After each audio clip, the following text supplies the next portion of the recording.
Bonsoir à tous, on est ravis de vous accueillir dans le Clubhouse de Girondin TV, une émission spéciale conférence de presse à 48 heures de la 15e journée de Ligue 1 et la réception du FC Sochaux-Montbéliard pour les Girondins de Bordeaux, coup d'envoi de la rencontre samedi soir 20h au stade Chabandelmas. Dans quelques instants, vous allez entendre en intégralité et en exclu comme toujours sur Girondin TV Francis Gillot, Carlos Henriquier et Landry Guémeau. Candice va nous accompagner pour nous faire part de vos réactions sur tous les réseaux sociaux. Allez, c'est parti. Bonjour Candice. Vous allez bien ? Ça va parfaitement bien. Le sommaire de votre chronique. Alors, cette semaine, ça va être très simple. Je vais vous rappeler un petit peu ce qui se passe sur le site girondin.com, ce qui s'est dit sur les réseaux sociaux.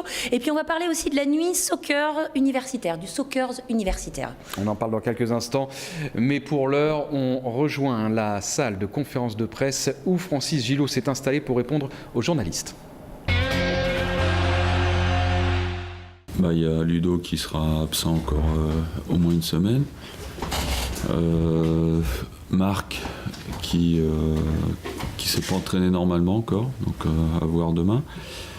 Landry qui a arrêté l'entraînement, qui a mal au genou encore. Et puis Henri Cévé qui a un petit problème musculaire, qui s'est pas entraîné aujourd'hui. Et notre Moulinas, il était un peu... Ça allait, puis il s'est entraîné, ça va, il n'y a pas de souci. Donc c'est ce que vous craignez un peu, c'est-à-dire que les petits pépins avec les matchs s'accumulent. Ouais, après on a une semaine pour se régénérer, mais on voit que c'est l'hiver, qu'il y a un petit peu plus de pépins que d'habitude. C'est pas bien méchant, à part Ludo qui sera absent 3 semaines en tout. Le reste c'est pas bien méchant, mais c'est vrai que quand il y a des matchs tous les 3 jours, on rate vite 3-4 matchs. Donc c'est ça qui est embêtant. Parce que malgré tout, la semaine a été profitable. C'est la première fois depuis un moment. Oui, bien sûr. Il nous fallait cette coupure. Je pense qu'elle nous fait du bien.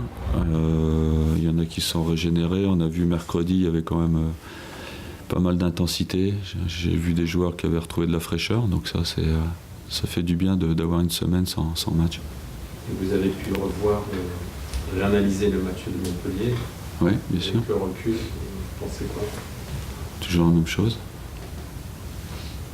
On doit gagner 2-0 la mi-temps. Le match était plié normalement. Voilà, on n'a pas eu cette réussite qu'on a eue par exemple à Lorient, où sur les premières occasions on les a marqués. Après ça change tout. Évidemment, au lieu de mener 2-0, on a 0-0, on n'est pas à l'abri de ce but. Et, on perd sur la seule occasion de Montpellier pratiquement. Justement, Nicolas Maurice-Belay a un peu pris la défaite sur lui. Il a exprimé aussi un certain manque de confiance. Je crois que vous avez un peu parlé avec lui. Comment...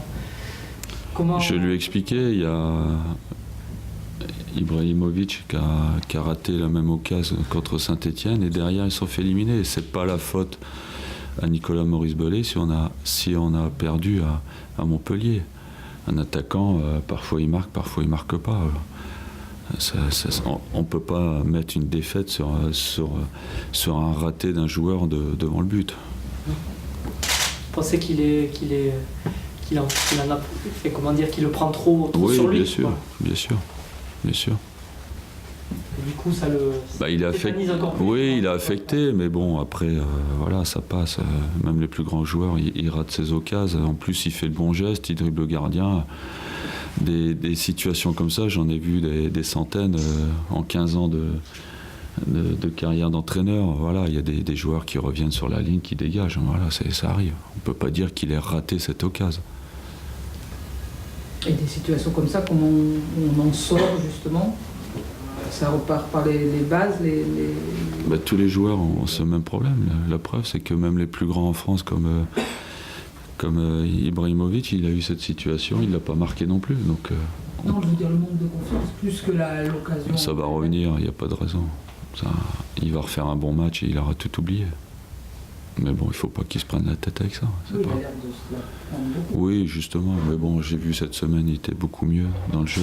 Qu'il travaille, après ça va se régler.